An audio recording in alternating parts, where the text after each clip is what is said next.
Hi everyone, my name is Pernille Hansen. I am the Senior Technical Advisor at the MHPSS Collaborative. I am one of the two main facilitators in this orientation and look forward to spending some time with you.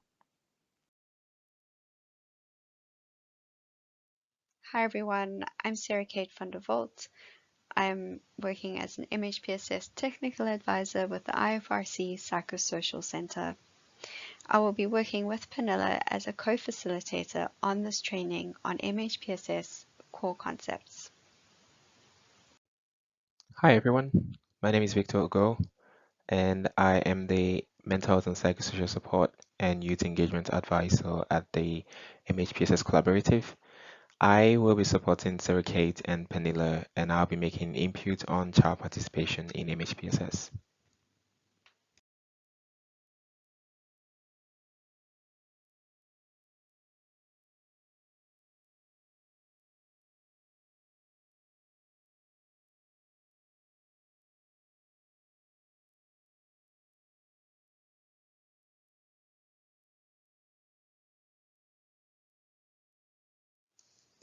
Evaluate us. At the end of the training, we'll ask you for some feedback on the training to help us understand what we're doing well and what can be improved. Providing feedback is optional. Those who share feedback will have the choice of receiving a certificate showing their completion of the training. The aim of this recorded orientation is for you to gain a core understanding of mental health and psychosocial support, also known as MHPSS, for children and caregivers with migratory and refugee backgrounds in formal and informal educational settings.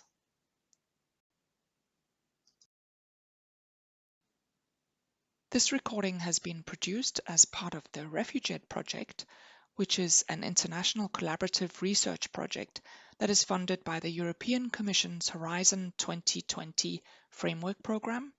It's a project that links education and mental health and psychosocial support with the aim of helping children improve their academic performance, their emotional well-being, and social integration. And it has specific focus on refugee children and unaccompanied minors. You can learn more about the Refuge-Ed project by clicking on the link provided. So what will you learn if you watch this recording? Well, if you watch the recording and take part in the activities and watch the little links that are provided, you will learn some core concepts related to mental health and psychosocial well-being. You'll also learn a bit about how migration and refugee experiences can impact children and adolescents' well-being. We'll explore how to recognize signs of distress and signs of severe distress to help you determine if you need to make a referral for further help. We will explore what you need to consider when you plan to provide holistic support to children and caregivers. We'll also look at what are some basic psychosocial skills that can help you provide good psychosocial support, and we'll look at some examples of MHPSS interventions and activities.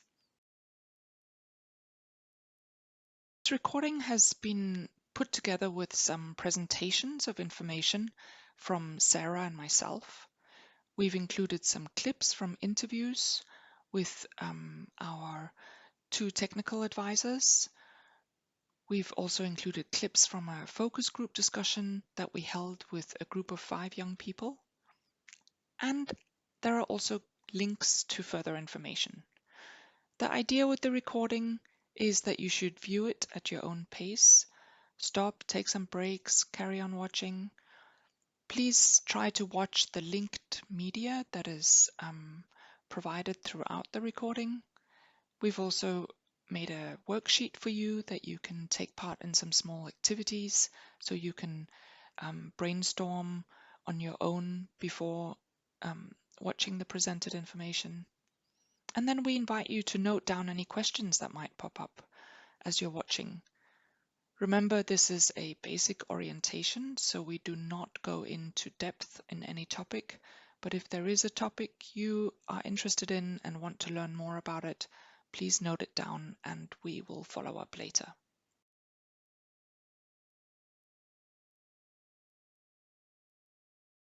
This recording has been made for parents and caregivers, for teachers, school staff, volunteers.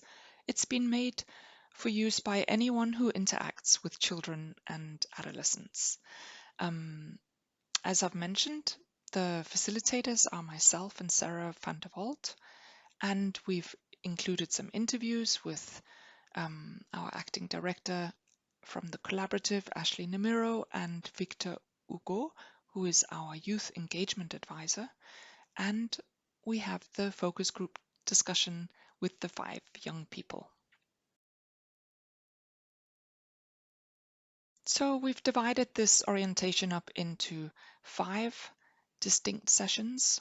The first one is an introduction to MHPSS concepts. The second session focuses more on MHPSS for children and caregivers. The third looks at the impact of migration and refugee experiences. And the fourth session looks at holistic MHPSS interventions. And the last 5th session looks at basic psychosocial skills.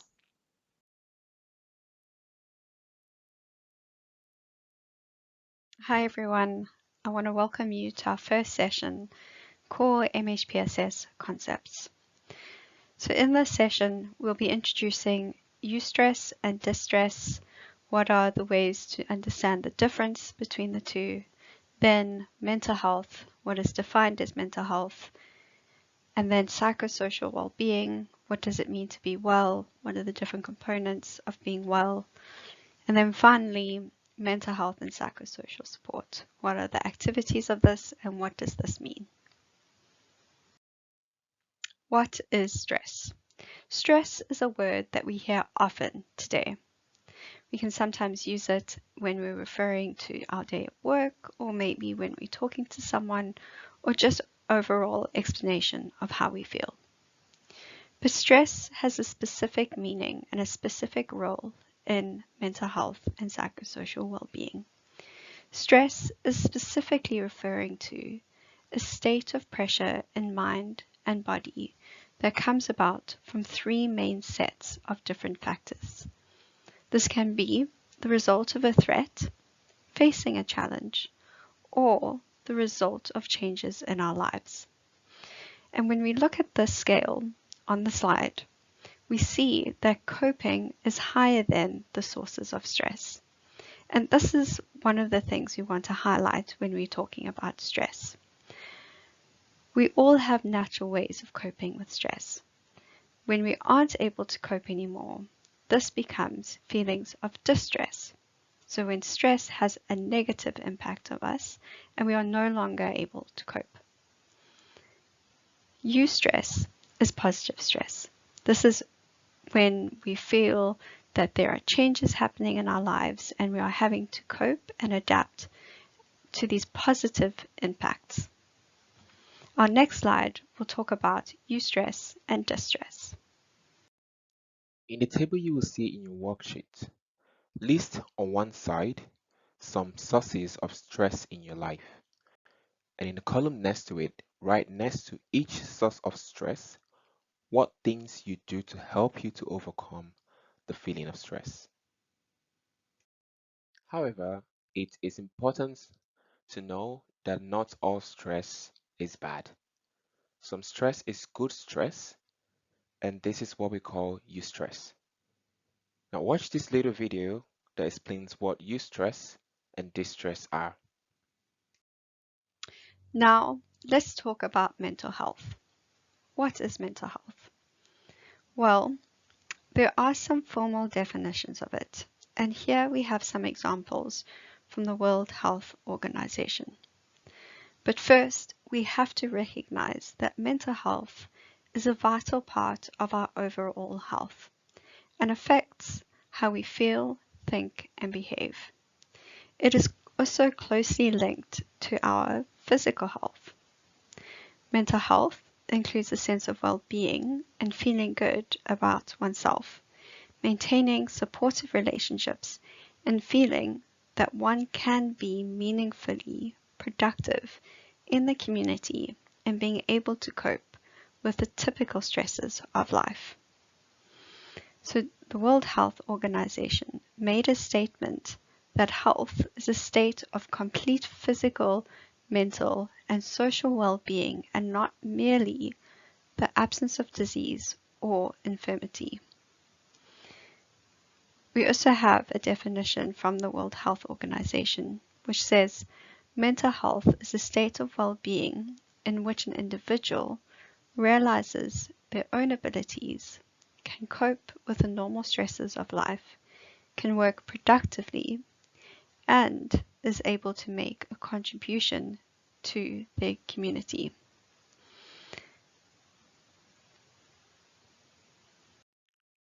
To learn more about mental health, watch this video. As we learned from the video, mental health can be seen as existing on a continuum. We all can experience in our lifetime feelings of well-being, mild or moderate distress, and for some, mental health conditions, which can involve suffering and emotional pain. At any one time, a group of people are likely to be experiencing well-being, various levels of distress, or a mental health condition. Most people move up and down this continuum throughout their lives and can have experiences of both positive and adverse experiences. This is applicable not only for adults, but also for children, adolescents, and young people. So why is it important to understand mental health as a continuum where we can move between different states? I want you to take a few minutes to reflect on this question and share your reflections in the worksheet, keeping in mind the video you watched earlier on mental health and the follow-up video where Civic took us through the mental health continuum. We also learned in the video that there are many different kinds of mental health conditions. There were 8 specific ones that we saw, and these are the most common categories of mental health disorders. These are depression, psychosis, epilepsy, child and adolescent mental and behavioral disorders, dementia, disorders due to substance abuse, self-harm and suicide, and other significant mental health disorders. As you can see, there's a category specifically for child and adolescent mental and behavioral disorders, which we will introduce a little bit more in the next slide. Let's talk about child and adolescents mental and behavioral disorders. So, this category has 3 subcategories. They are developmental disorders, behavioral disorders, and emotional disorders. These subcategories help us to structure and understand a little bit about the different signs and symptoms of types of disorders that children and adolescents can experience. Developmental disorders is an umbrella term covering disorders such as intellectual disabilities and autism spectrum disorders. In turn, behavioral disorders is referring to varying levels of severity of behavioral symptoms. This can be attention deficit disorder and other conduct disorders. Emotional disorders are actually some of the leading mental health related causes of the global burden of diseases in young people. Emotional disorders are characteristics of increased levels of anxiety, depression, fear, and somatic symptoms. Children and adolescents often present with symptoms of more than one condition, and sometimes these symptoms overlap. You can learn more about these mentioned mental health conditions in the WHO Mental Health Gap Intervention Guide, and you can find the link to this in the description box below this video. Why does mental health matter? Let's think back to our definition of mental health. Our definition of mental health says that mental health is a vital part of our health, how we interact with the world, and how we can be productive in our society, as well as being able to cope with typical stresses of life. We all have mental health, and so if we can have mental well-being, then we can be contributing positively to our society and community. Here are some statistics around youth. An estimated 3.6 children aged between 10 and 14 years old and 2.8% of youth aged between 15 and 19 years old will experience anxiety disorders. Depression also affects 1.1% of adolescents between 10 and 14 and 2.8% of youth between 15 and 19. Anxiety and depression impacts how children perform at school and whether they attend school. Social withdrawal, which is often a symptom of depression and anxiety disorders, can exacerbate isolation and loneliness. Also, something to keep in mind is that struggling with mental health problems can also lead to suicide, and suicide is the fourth leading cause of death in older adolescents between 15 and 19 years.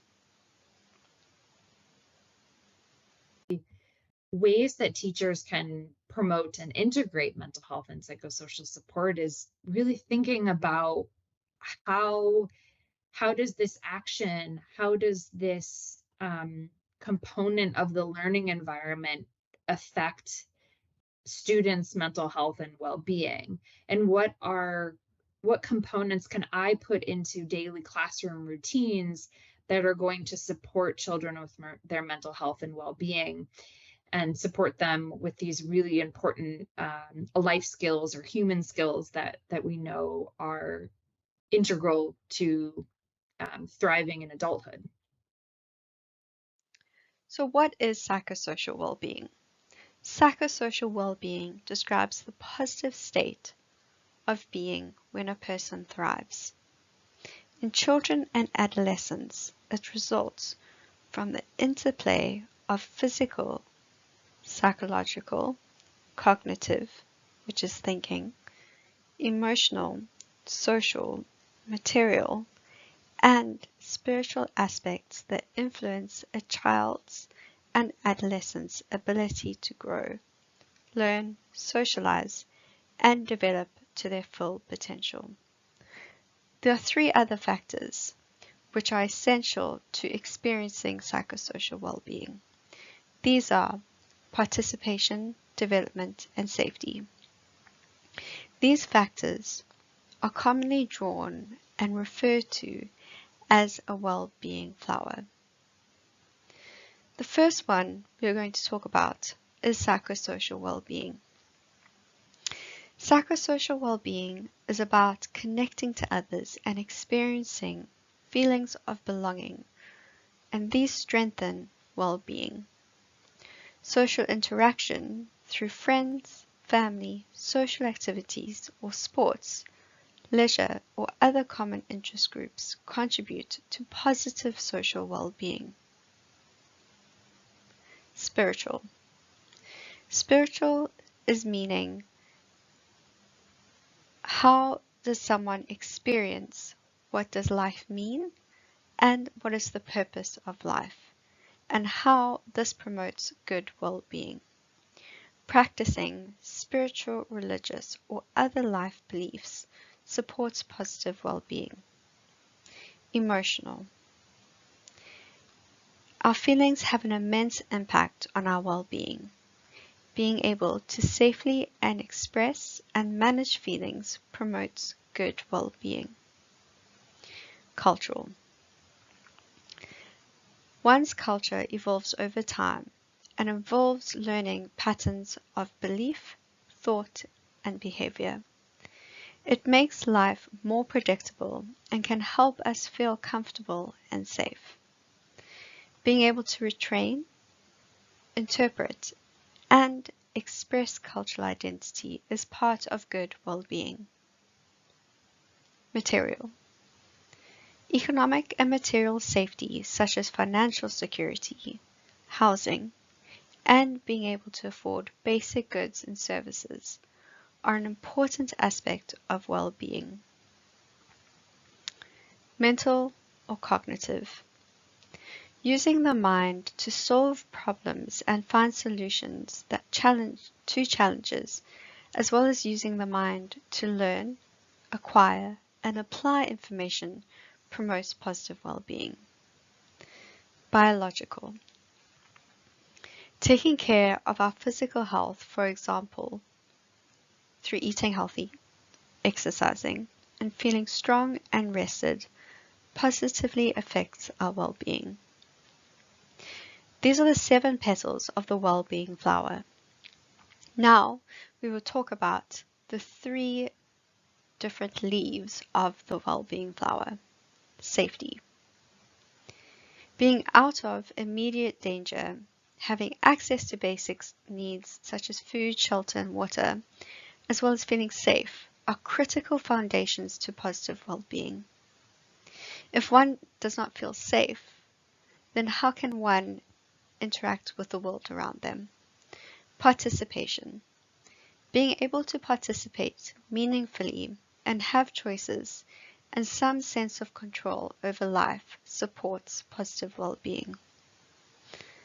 Development. Experiencing growth and moving forward in life are important to well-being and help to create hope, motivation, and belief in a better future. Having opportunities for and experiencing development are foundational for well-being. The 7 petals and the 3 leaves work together to help us have psychosocial well-being. So now we have the 7 factors that contribute to our sense of well-being. Each of these petals represents a different part of well-being that we need to pay attention to feel healthy and content. Well, the 3 leaves on the stem are the foundations that need to be in place for these petals to flourish, so to allow us to have a sense of well-being.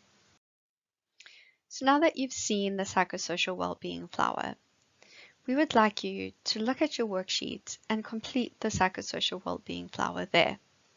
So, thinking about all the different petals and the 3 leaves on the stem that is foundational to developing a sense of well-being, we would like you to put in each of these sections what you have in those petals or leaves that make you feel well, make you feel good, make you feel happy, and contribute to the development of your psychosocial well-being. Let's bring together mental health and psychosocial well-being.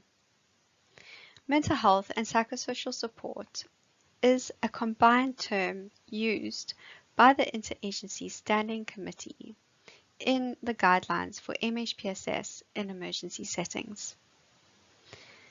This is when there's any type of local or outside support that aims to protect or promote psychosocial well-being and or prevent or treat mental health conditions. MHPSS is about providing services that are beneficial to the mental health and psychosocial well-being of the population. This can be in all sectors, so in humanitarian and development contexts. MHPSS approach means providing activities in such a way that promotes mental health and psychosocial well-being of children and families. This means that we are including and involving children and communities in the development of programming and the delivery of services. MHPSS interventions for children and families consist of one or several activities with the primary goal of improving the mental health and psychosocial well-being of children and families.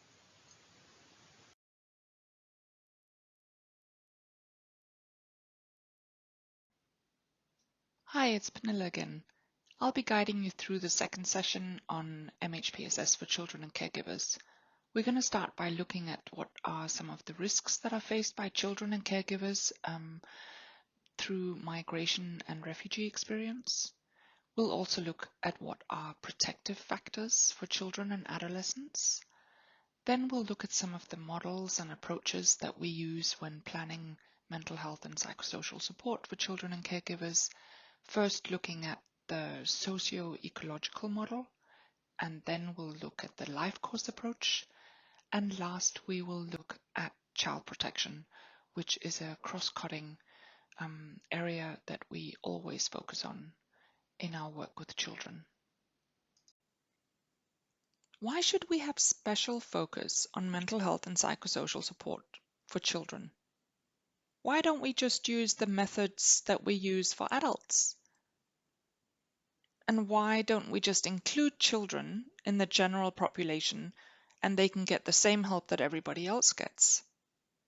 Well, an obvious answer is that children are generally smaller and have less power in our society. They are at much higher risk for exploitation, abuse, and harm. We as adults have the responsibility to protect children and to give them the special support that they need, specific to their developmental age and specific to what they individually need to experience well-being. Hear what the Prime Minister and Crown Prince of Denmark, together with some others, had to say at a celebration in Denmark of the 75th anniversary of Save the Children. This is a recording from 2020. Click on the link. Now let's think about some of the risks related to migratory experiences and especially forced migration and refugee experiences. What are some of the risks that children and caregivers are exposed to during such experiences? Either what led them to leave their home or experiences they have on the journey to another country or area that they migrate to, and perhaps also experiences that they have in the host country after they've arrived. Take a moment to think about what some of these risks could be. At this point, we're not focusing on the impact of the risks, but more some examples of what distressing events they may experience. Here are some examples that I have. You may have some more. So first, children and adolescents are at high risk for witnessing and experiencing violence, abuse, and exploitation, especially if they're separated from their caregivers. Because of their smaller physical size and stages of physical development, they're also at high risk for bodily injury and harm. Families with children, and especially smaller children who are not able to run for themselves, may have difficulty fleeing threatening or harmful situations. As mentioned, children and adolescents are at risk for separation from their family and primary caregivers. This can lead to a loss of care, and for small children, this can lead to poor caregiver and infant bonding, and ultimately to malnutrition and stunted development if the children are not able to access wholesome food. Migratory experiences are often related to the disruption to or loss of protective factors, and the journeys of migration can be dangerous and harmful. Children and families may be put in situations where they have to engage in risky behavior or in dangerous living conditions, not out of choice. Migration often leads to a disruption to or complete loss of educational opportunities. It also often involves experiences of economic hardship and poverty. And when situations prolong, such as prolonged conflict or disease outbreaks, there is greater instability in the child's life, and it's more difficult for them to experience psychosocial well-being. Now we're going to focus on protective factors. You might wonder, what are protective factors? They are individual and environmental characteristics or conditions that help children and adolescents to cope in difficult situations so they can experience well-being. What do we mean exactly when we talk about well-being? I like this simple explanation that well-being describes the positive state of being when a person thrives. When we think about children's well-being, it's important to think of these three domains: personal, interpersonal, and skills and knowledge. The personal domain of well-being includes having positive thoughts and emotions such as hopefulness, being able to feel calm, having self-esteem and self-confidence.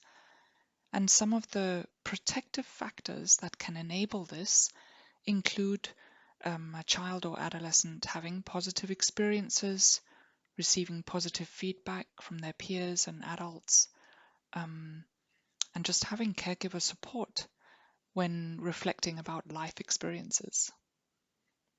The interpersonal domain of well-being, that relates to the positive, nurturing relationships that you have at home, at school, in the community, that promote inclusion, equality, belonging, and a sense of agency, which is being able to have some control over things that are happening in your life.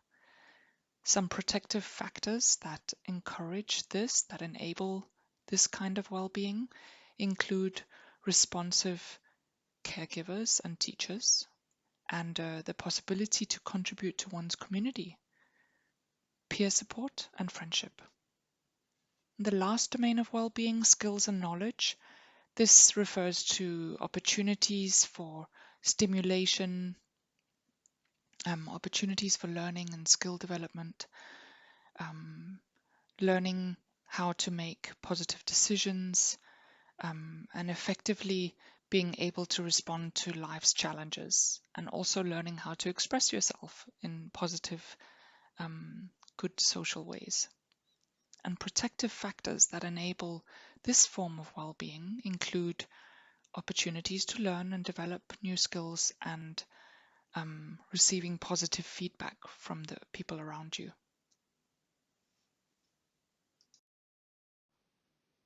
The socio-ecological model of support is one that's often used when thinking about children's mental health and psychosocial well-being. Consider a child in the center of a circle.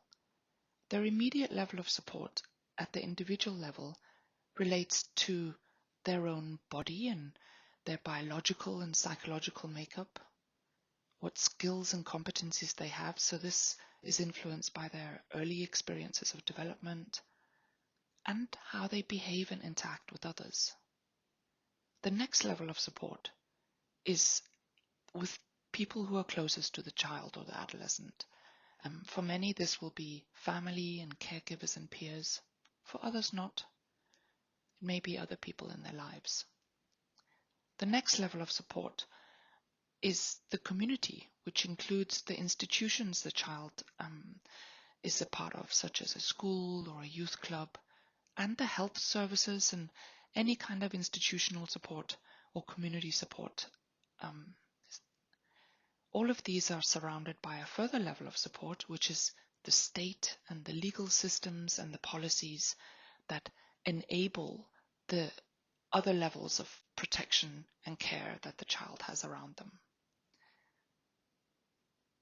So there are factors in each of these different circles of support, protective factors that we talked about earlier that help to promote well-being at each of these levels of support that can give children and young people strength to cope with challenges and difficult times.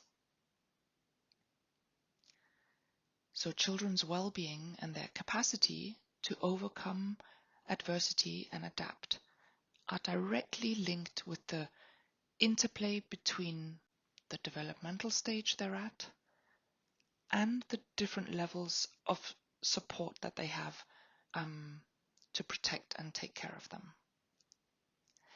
It's important to remember that children are active participants in this whole ecosystem of support. They're influenced by others, but they also influence and impact their families and peers and communities and the society at large. Socio-ecological model, remembering that our well-being is impacted by all the systems around us. So from the individual up to the policy level. So learning environments are hugely influential part of the system for children and young people. And they can be a site of multi-sectoral protection and support. Look for the empty social ecological model in your worksheet and think of a child that you know with migratory or refugee background. Notice there is a line in the middle of the model for you to consider risk factors on the one side and protective factors on the other. Now fill in some details in the socio-ecological model for this child that you're thinking about and consider the risk factors and protective factors. So remember, one relation with a person may pose a risk, while another relation with the same person could be protective. So one person may end up on both sides. Start with the inner circle and first add some details about the child. Is it a boy or a girl? How old are they? Are they thriving physically in their stage of development? Or are they living with an impairment? Have they experienced something that's affected their development? Then move to the second level of support, and here think about the people the child is closest to, such as the parents or grandparents or siblings, may also be peers, the first level of social support. For the next level of community, think about the child's situation and daily life. Are they in school or are they forced to work? Do they look after siblings?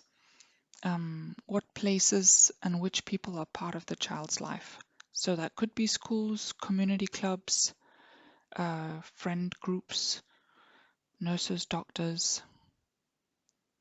In the next level, the last level of support, here think about the enabling environment. So what are some cultural practices or systems and structures that are in place that protect the child and help the child experience mental health and psychosocial well-being? Also, what are some cultural practices or systems that perhaps pose potential risks to the child's well-being? For example, is it accepted and encouraged early childhood marriage? Yeah. So, and once you have that, that just gives you an example of all the different levels of support that we need to consider when we're planning mental health and psychosocial support activities for children, because all these levels of support need to be functioning for the child to truly be able to experience well-being. When planning mental health and psychosocial support interventions, it's important to remember that children who have been through different experiences and especially difficult experiences, may have impacted their development and their experiences of thriving. So we should not be so fixated on the specific age or number of years they have lived, but rather look at what developmental stage they're at. And here you can see UNICEF presents these different stages, developmental stages, as perinatal, which is before birth, then early childhood, which is from birth to school entry, middle childhood, just as the child begins in school, around the ages 6 to 10, early adolescence, as the child finishes early schooling and goes into middle school or begins high school, ages 10 to 14, late adolescence, which is ages 15 to 18 before the child transitions into adulthood, which is 18, 19 and above. It's important to think of developmental stages as related to big changes in a child's life. So often it's related to changes in from one institution to the next, like for example from preschool to primary school to secondary school. It can also be related to big changes such as big moves in a child's life, which of course holds relevance for children with migratory and refugee backgrounds. So sometimes a developmental stage is so significantly affected that one can look at before the move and after the move as two significant developmental stages. And it doesn't only relate to the age of the child. In all of our work and interaction with children and young people, we have to consider their needs for protection. So what does that mean? The Alliance for Child Protection and Humanitarian Action give this definition that child protection is the prevention of and response to abuse, neglect, exploitation, and violence against children. Remember earlier you learned about the psychosocial well-being flower and the 3 leaves on the stalk at the bottom, the foundational needs for safety, development, and participation. All of those require child protection. When children are hurt by physical, emotional, social, sexual, or any other kinds of abuse and harm, all of these 3 areas of well-being are at risk and threatened, as well as the petals on the flower, of course. So all children and young people need protection because there are risks for their harm. But what this means changes as they move through their life course. So a newborn baby will need a different kind of protection, for example, than perhaps a 16-year-old girl. The Alliance for Child Protection in Humanitarian Action have published these minimum standards for child protection, and these were developed to help actors who work in the humanitarian sector to establish some common principles amongst them, to strengthen coordination amongst them, also to improve the quality of child protection programming and how it impacts children, to define the professional field of what exactly is child protection in humanitarian action and what actions does it involve. The minimum standards also provide a synthesis of good practice and learning to date, and it's a document or a resource that can be used to help strengthen advocacy and communication on child protection risks, needs, and responses. If you work with children and young people, we recommend that you familiarize yourself with this resource and also use it to guide child protection efforts, which should always be part of any mental health and psychosocial support response or preventative interventions. Hi again, it's Sarah Kate. I'll be joining you for session 3, the impact of migratory and refugee experiences. In this session, we'll be talking about 3 different topics: arriving and receiving communities, signs of thriving, and signs of distress.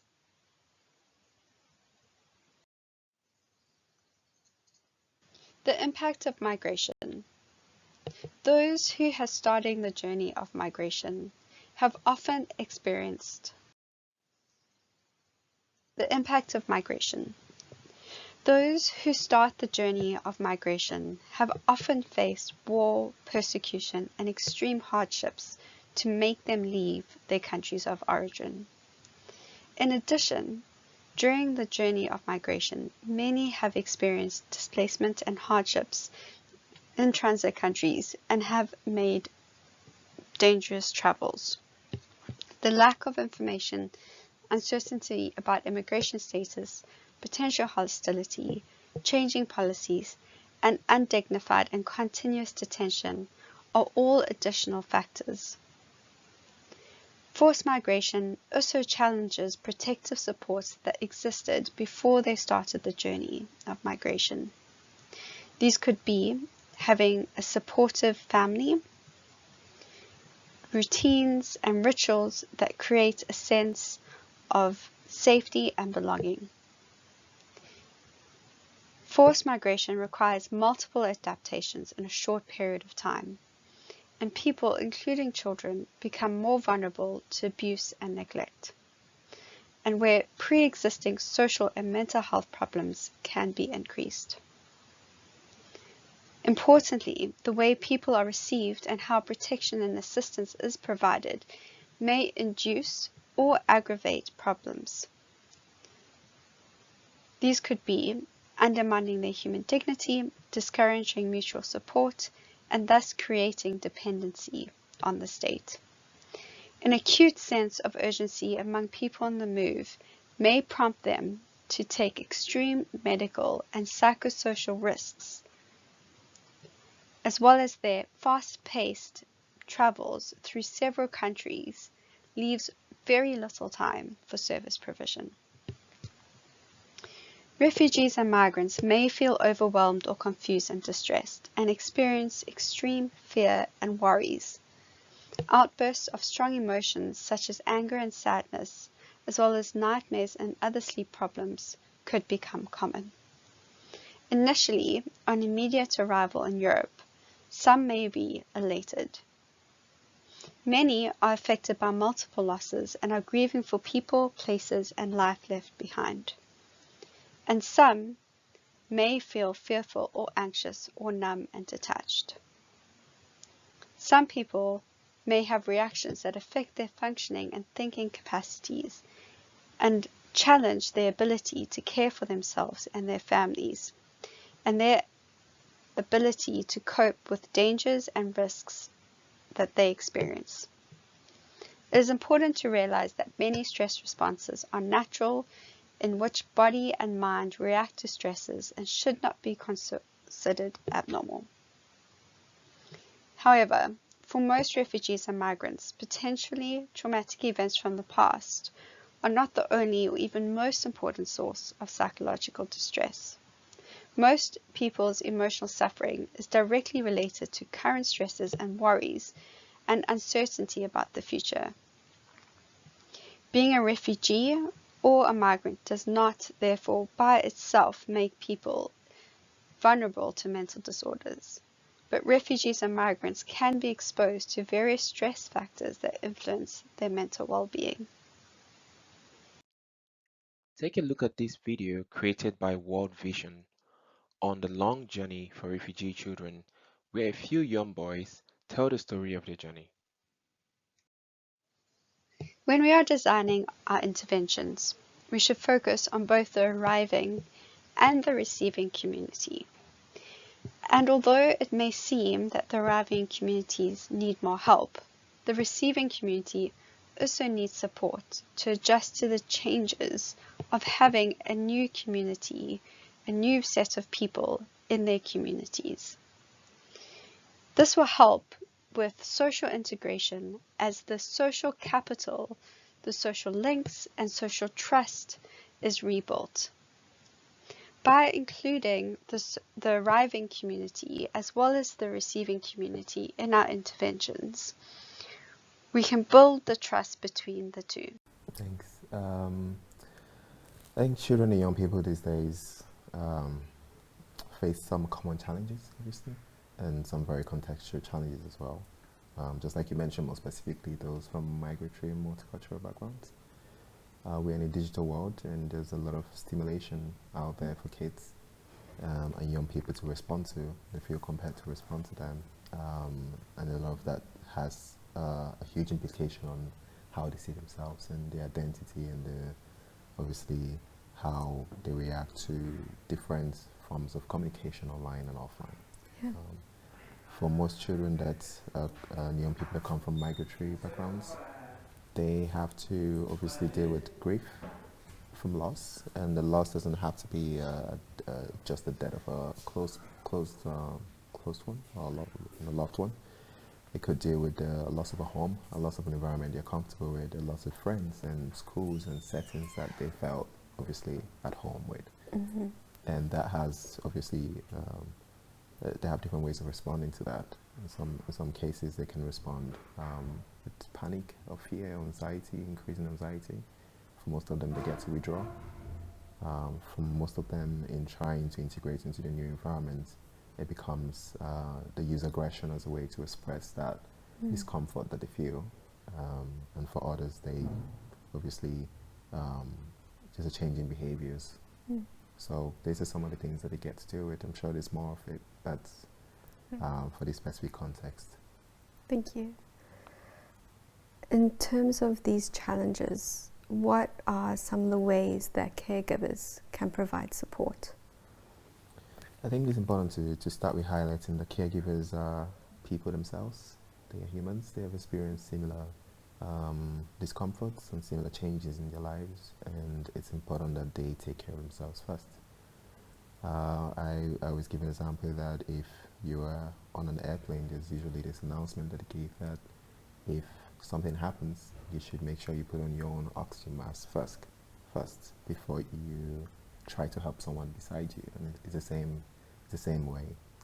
So they need to learn to take care of themselves. That self-awareness to be able to understand when you need support. It's a huge step in being able to support your own kids and the people you're taking care of.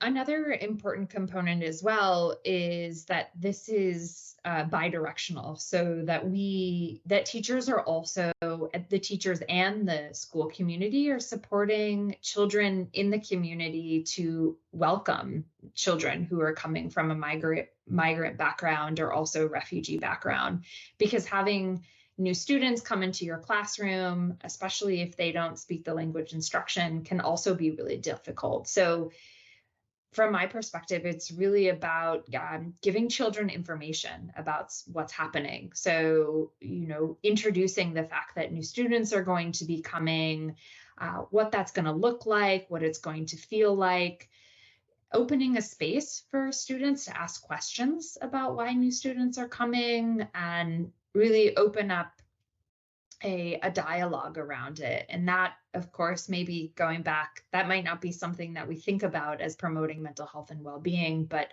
actually that's really important, because not only is it a change for the new student who may be coming, but also for the students that are already in the classroom.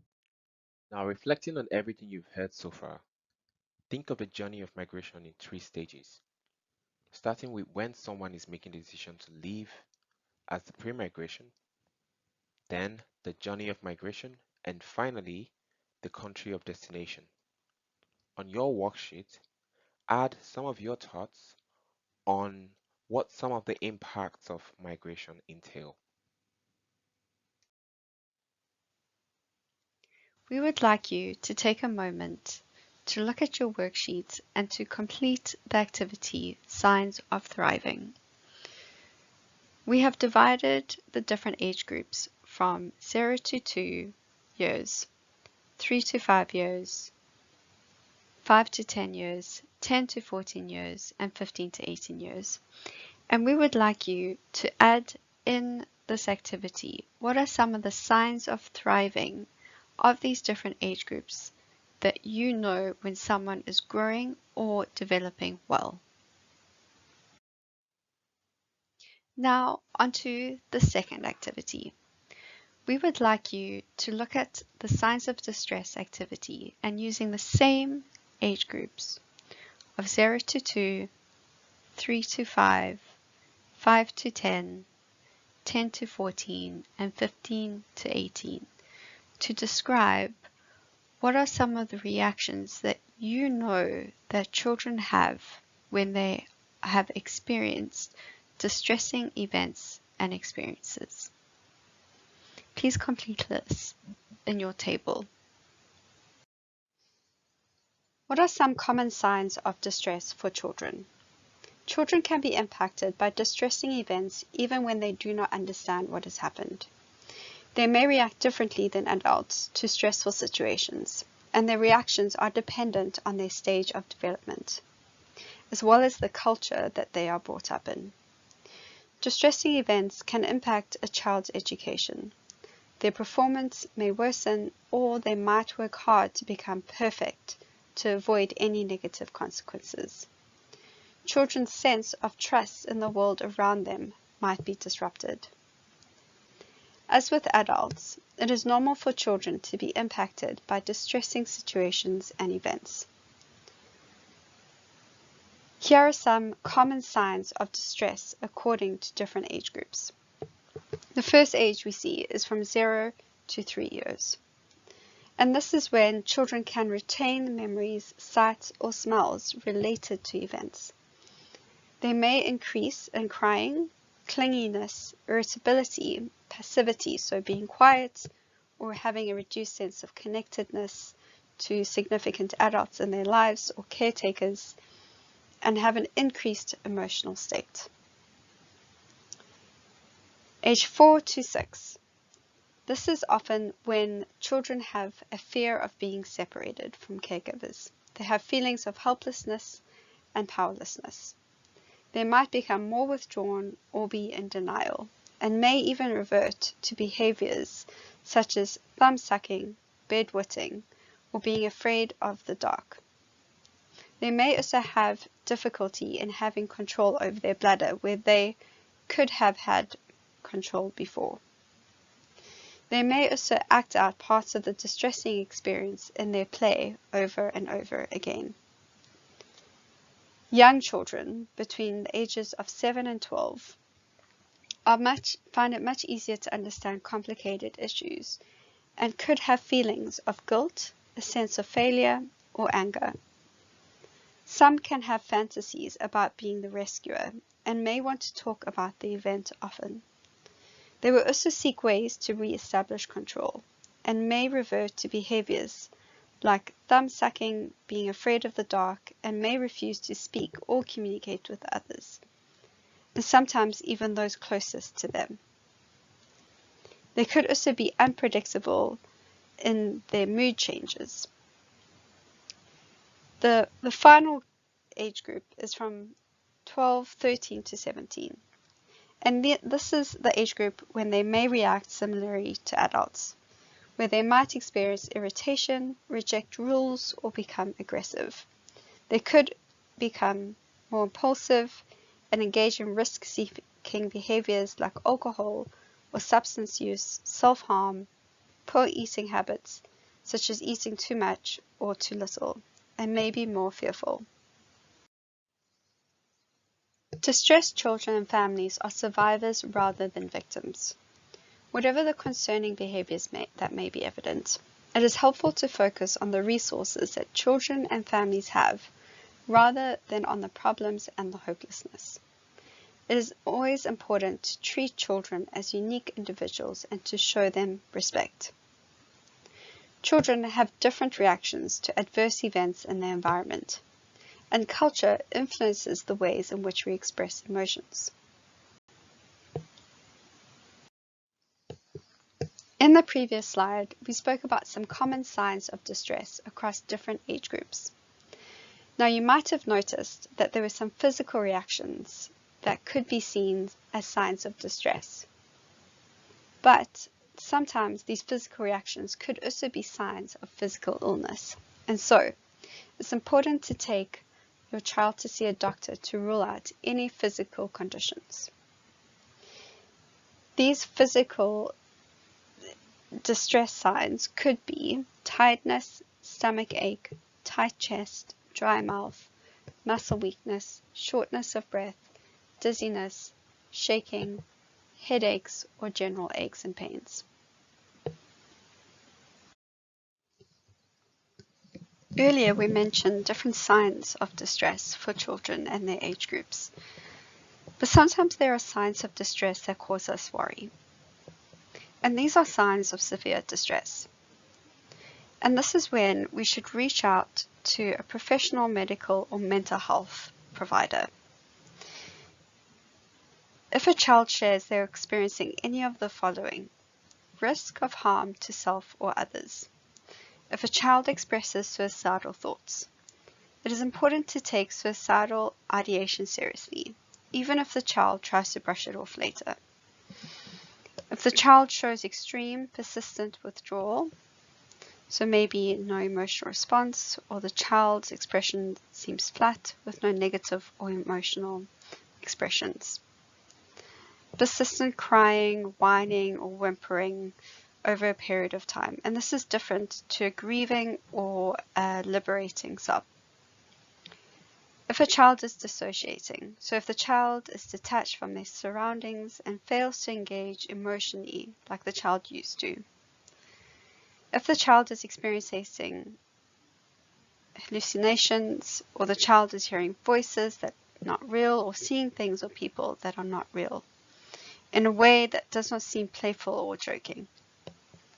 If the child is having persistent anxiety attacks, or if there are signs of mental disability.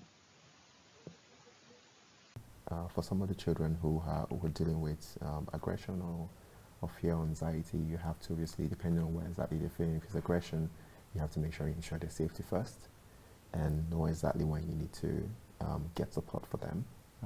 If it's, in some cases, they have nightmares, try to keep as much of a diary of what that looks like and how many times it happens. And I think it's very important to know exactly what you can do, what you are able to, what you have skills for. Hi, it's Pernilla again. I'll be leading you through session 4, which focuses on MHPSS interventions for children and caregivers. We'll start by looking at what we mean by using a holistic approach to address needs. Then we'll look at the importance of child and caregiver participation in planning, designing, implementing, evaluating interventions and activities. We will look at the need for coordination and collaboration between different service providers when striving for a holistic approach.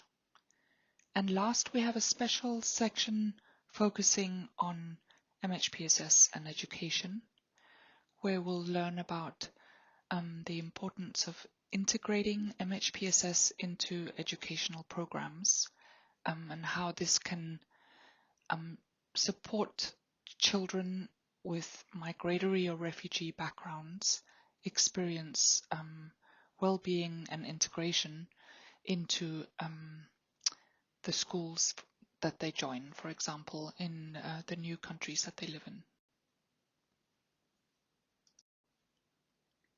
When we plan mental health and psychosocial support for children and caregivers, it's important that we use a holistic approach. So what does that mean? First, it means that you should remember to think of the child in the socio-ecological model, as we learned about earlier, where the child has different circles of support and people in those circles of support, and to plan interventions not only for the child, but also for their caregivers and for their peers, maybe for the community at large, to strengthen the circles of support around the child. Secondly, it means that we should remember the Interagency Standing Committee Mental Health and Psychosocial Support intervention pyramid, which you see on this slide. It shows that different people need different layers of support depending on how severe their needs are. Layer 1 represents everybody. So it's not specialized support at layer 1, but it's universal support that anyone can benefit from.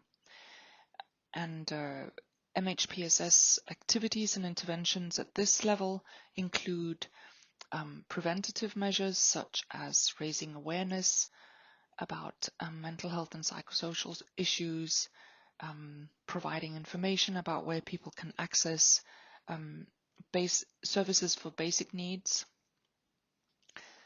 Level 2, one step up, is a smaller group of people, and this level targets especially groups of children and caregivers who are at specific risk for negative impact. So that may be children who are unaccompanied and separated from their caregivers. It could be children or caregivers living with disabilities, or children or caregivers that have been through difficult experiences. And here one could plan more focus groups to provide support to them. For example, setting up child-friendly spaces where children can rest and play and be with other children, or group activities for caregivers so they can meet and be with other caregivers. Layer 3 represents children and caregivers who need more focused individual, family, or group action. So this is especially for children and caregivers who may have symptoms of mental, emotional, or behavioral distress, and who need more specialized and focused support. At layer 3, it's usually people who have training in providing, for example, scalable psychological interventions, or who have training in counseling that can provide either individual or group counseling to people that need counseling support. The fourth layer represents a much smaller group of the population who may have significant difficulties in their basic daily functioning. And this small group of people are usually referred for professional psychological and psychiatric services. So it's typically a small group that will require this kind of professional support.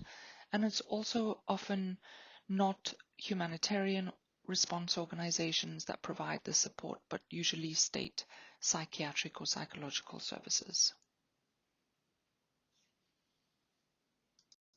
Remember the video you saw earlier by Save the Children on psychosocial support? Watch it again and make a note of all the different interventions that they talk about. When you're done with that video, click the next link and have a look at this example of an intervention in Zimbabwe for children affected by Cyclone Idai. Really, it's how teachers engage with students and the learning environments they create that can have an impact on psychosocial well-being of students. So for example, when teachers use basic helping skills such as empathy, encouragement, non-judgmental language, it can support students to feel safe and nurtured at school. In addition, when teachers not only focus on academic learning, as I mentioned before, but also on the development of social, emotional, cognitive skills, students' well-being can be promoted by teachers and that value these really important human skills that we know are so important for children to cope with difficult situations. There's been a lot of focus in the past few years on involving children more in activities and interventions to ensure their participation is meaningful. And here we are going to take a look at the different levels of participation, which are grouped across non-meaningful, consultative, collaborative, and child-led themes. The first is manipulation.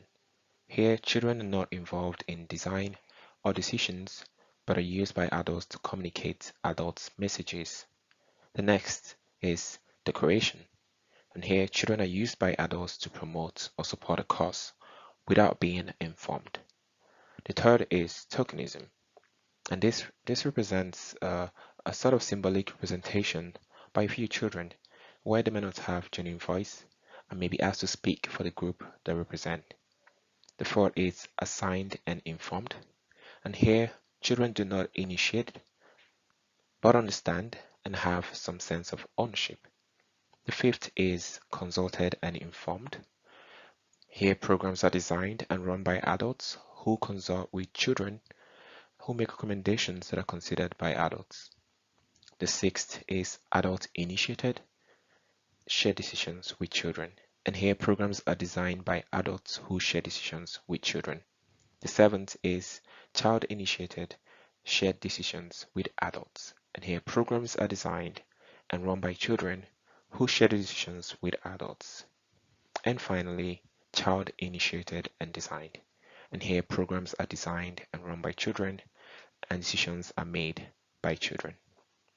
Now, there are some very core elements of child participation when it's not meaningful.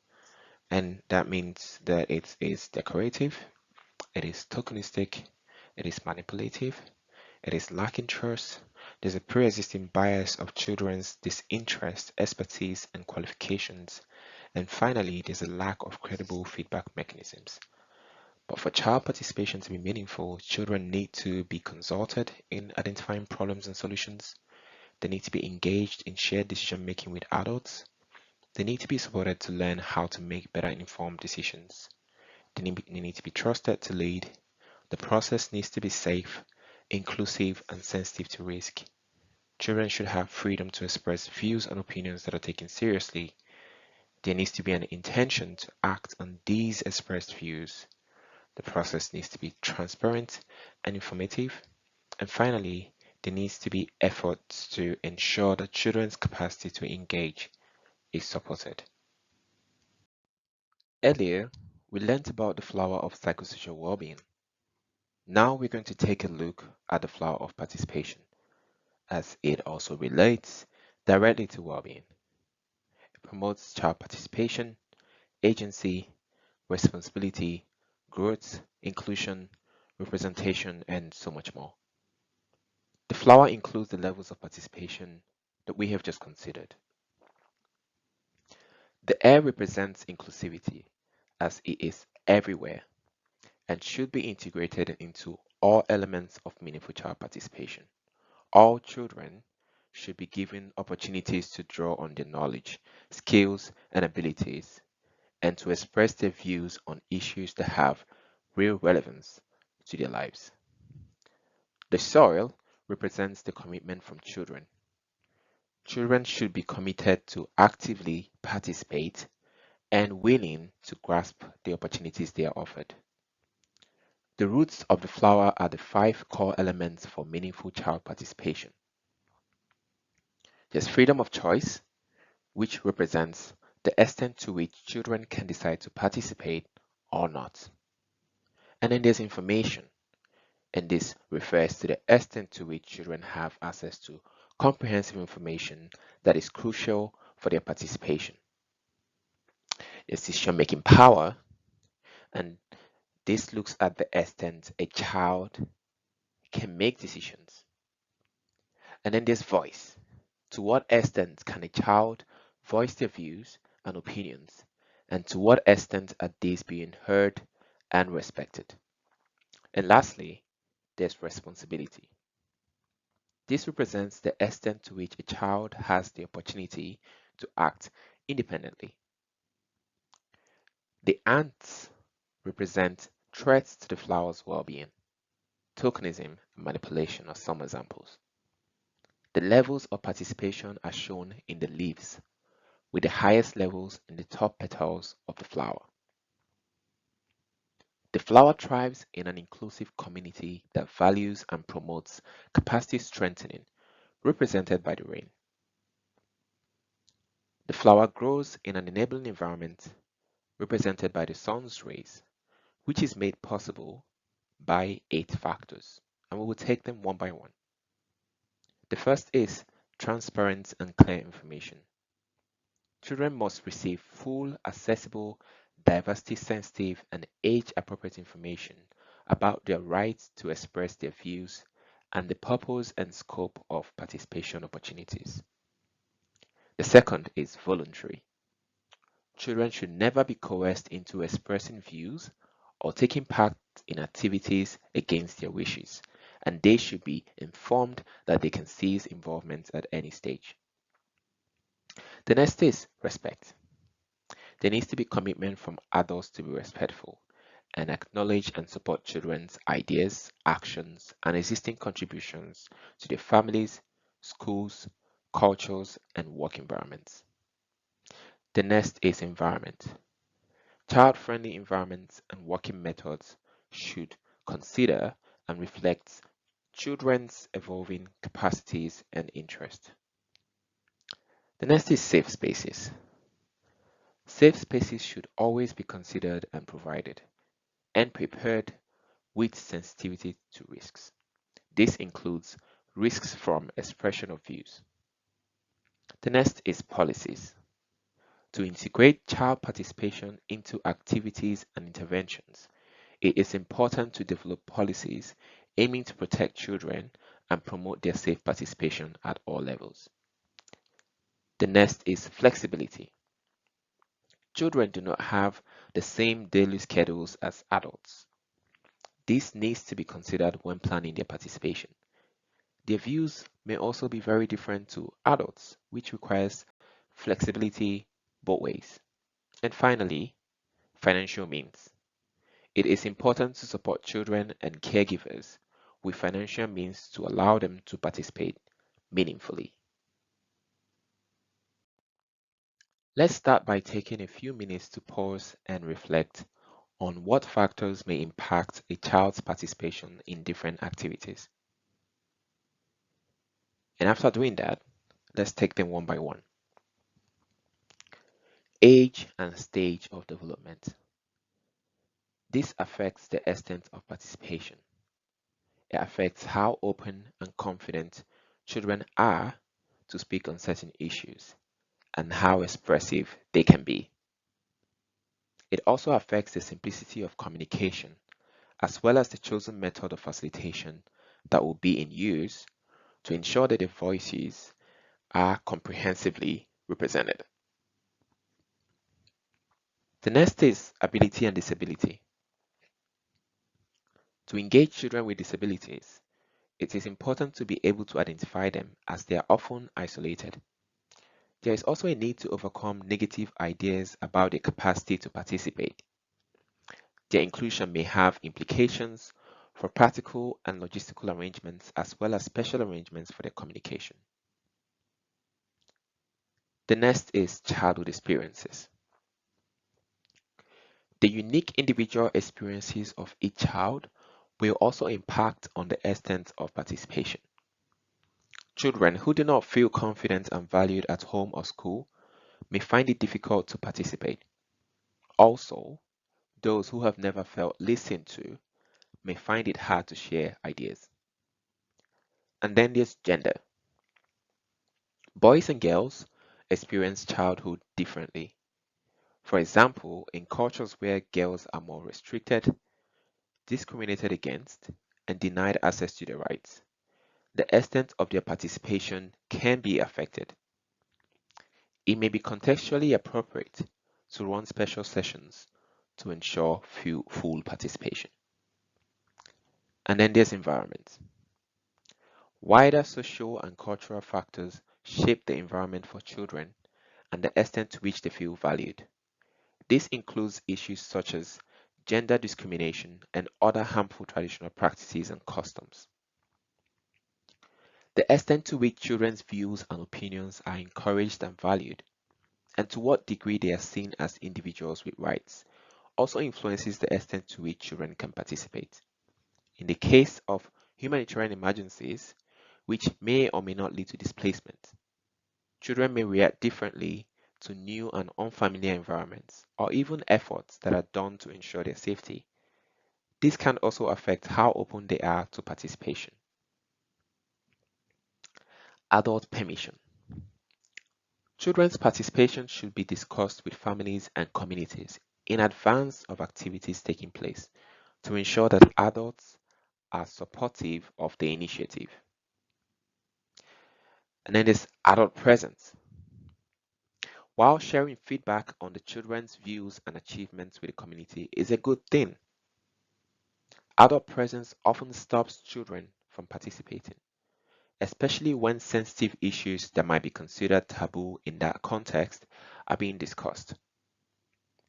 This is the reason why it is not always appropriate for adults to attend, and this should be explained to adults ideally when the participatory process is being planned. And lastly, the risk of facing backlash discrimination, and stigma. This results in discomfort and fear, especially if they are being asked to engage on sensitive issues. Even though we may have good intentions of involving children, especially in all activities related to their well-being, we, adults, are not so good in this practice. We present excuses and objections like children lack competence, children should learn responsibilities first, child participation is too complicated and too expensive, children will lose their childhood and not respect parents, participation is not part of traditional culture, there is no time to develop child participation in emergencies, child participation puts them at risk, children can be manipulated by adults. But changing the practice of involving children more in meaningful participation, in identifying problems, and being part of the solution starts with every single adult that's taking this training. And participation does not happen on its own. For children to become engaged members of their community, they need to be acknowledged and treated as part of the community structure, and the barriers to their participation must be first acknowledged and then removed. Reflecting on our discussion so far on child participation, list some factors in the worksheet that could impact a child's participation in different activities. MHPSS in education. Earlier, we discussed how important it is to have a holistic and integrative approach to MHPSS. And because of this, it also highlights the need for us to include MHPSS in education. This is because we view children and teenagers' well-being to include cognitive development, which is based upon social and emotional development. Schools are an important site where children's social, emotional, and cognitive skills are developed. A child's experiences during the earliest years of their lives have a lasting impact on their physical, mental, social, and emotional development. Protective and promotive effects of education and teacher and caregiving well-being in supporting MHPSS well-being and positive outcomes for children into adulthood. Returning to education is the most critical intervention to protect and promote children and young people's recovery during and after a crisis. Education mitigates the psychosocial impact of conflicts and disasters by giving children and young people a sense of normalcy, stability, structure, and a hope for the future. It can also build the intellectual and emotional competencies and provides psychosocial support through interaction with peers and educators, as well as strengthening their sense of control and self-worth. So when we talk about integration, it's really about thinking through how is everything that's done within an education system really promoting the mental health and well-being of children, and not just children, actually also teachers, and really how is that linked to the support that children get from caregivers. What role do schools play in addressing MHPSS? The Interagency Network for Education in Emergencies wrote a guidance note advocating for the inclusion of PSS in education. And in this guidance note, they clearly set out how schools play a role in addressing MHPSS. Schools can offer a stable routine and structure and support a sense of normality, which are important factors to support children and youth in healing and developing resilience. Learning spaces provide opportunities for friendship as well as peer and adult support. These interpersonal skills and relational supports are essential for a healthy social ecology, psychosocial well-being, and longer-term resilience. Learning spaces unite the wider community and strengthen the relational supports available for vulnerable children, while activities that engage parents, community leaders, and education authorities are critical in this regard and can also enhance social cohesion. Education settings are ideal for structured play activities that help children learn, recover from distressing experiences, and develop social and emotional skills. Education supports the development of social emotional skills that strengthen academic performance and improve children's ability to navigate adversity. Last year in December, Pernilla and I met with some of the implementing partners for Refuge-Ed, and we asked them, what role does school play in addressing MHPSS? I would like it if you could take a moment to read through their responses and list two of your own of how you think MHPSS is used in schools.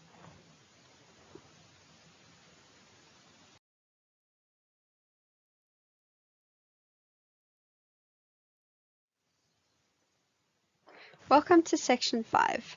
In the previous sections, we've looked at what is mental health and psychosocial support, what is psychosocial well-being, what are some child participation tips, how does MHPSS and education overlap, and now we want to talk about some key basic psychosocial skills and intervention examples.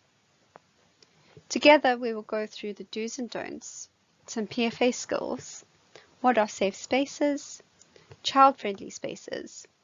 We'll offer some parenting tips and highlight the importance of self-care for caregivers.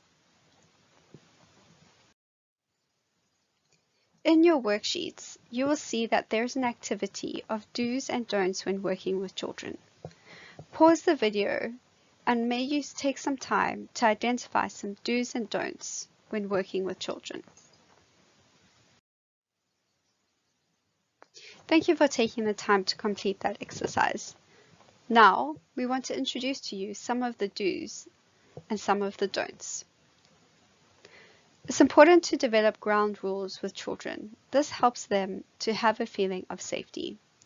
We treat children with respect and recognize them as individuals in their own right. We listen to children and we value their views and take them seriously. We also want to make sure that we use child-friendly language when speaking with children. We need to be patient and give time to children to speak. We also want children to speak freely without us imposing our views on children. We want to be tolerant and accept the child without judgment. We also need to understand that aggressive or negative behavior is not personally directed at us, but is an indication that the child is struggling, not that the child is bad. We also want to ask for permission from the children and from their parents or caregivers before taking a photo or video of the children. And if permission is granted, we need to make sure that all the images of the children are respectful of their humanity and their dignity, that the children are adequately clothed, and that there are no sexually suggestive poses. We also want to be aware that when we're physically handling a child, even if it is to offer support and comfort, that sometimes this can be misunderstood by observers or the child. We also want to have a 2-adult rule, where we make sure that there are always 2 adults present when working with children and that we stay visible to others whenever possible. This is both protecting the child, but also yourself. Important for us is that we want to empower children by promoting their children's rights and raising awareness of their rights. We also want to discuss issues of concern with children and explain to them how to raise these concerns. We also want to identify and avoid compromising or vulnerable situations that might lead to accusations.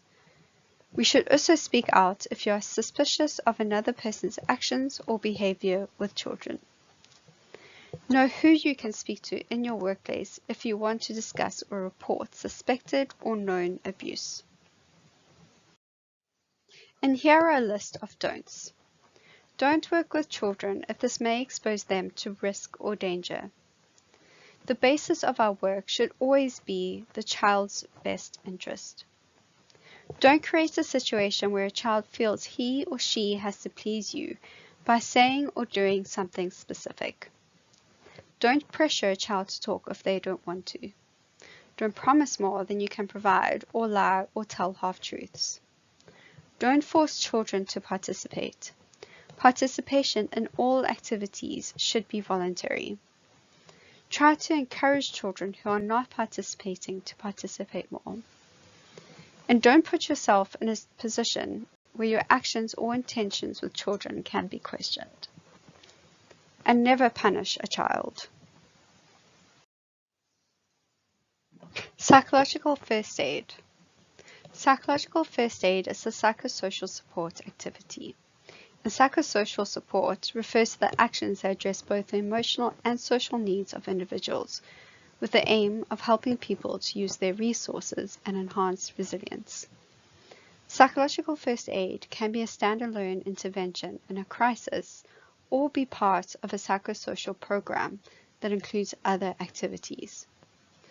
Psychological first aid is a method of helping people in distress so they feel calm and supported in coping with their challenges. It is a way of assisting someone to manage their situation and make informed decisions. The basis of psychological first aid is caring about the person in distress. It involves paying attention, and there is a number of different models of psychological first aid which have developed over the years.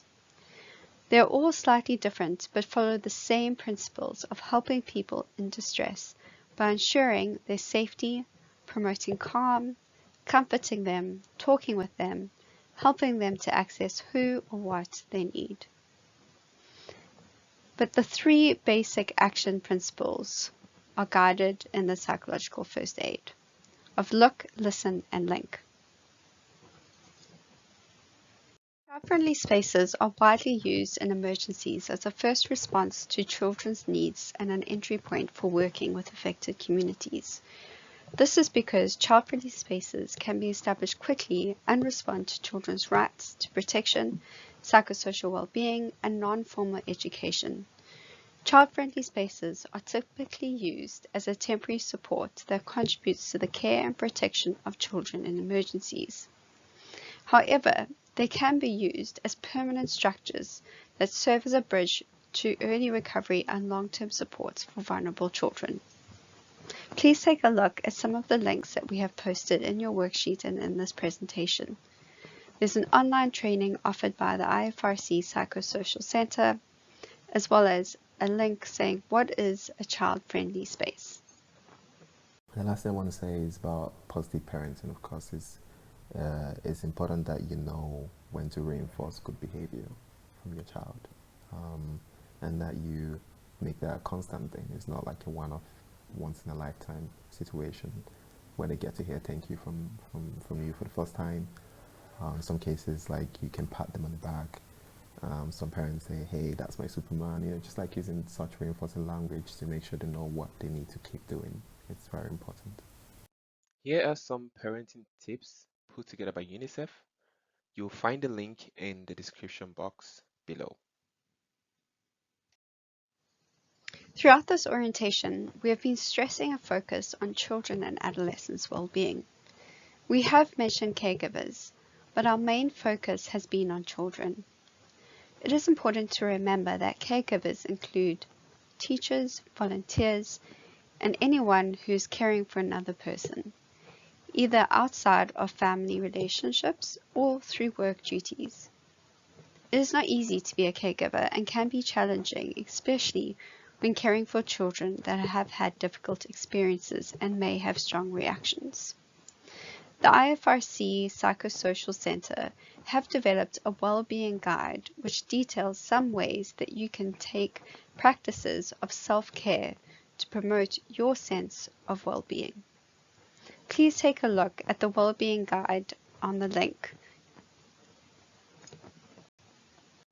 To be able to help others, we need to be well ourselves. Rather than waiting till we feel overwhelmed with stress and no longer are able to cope with stress, we can form small daily activities that help us feel well. This is one of the ways we can look after ourselves. Now, think about a time when you felt happy, relaxed, calm, content. Take a moment to write down this activity. Where were you? Were you alone or was someone with you? What were you doing? What made this moment make you feel this way? There's a space in your worksheet for you to put down this thought.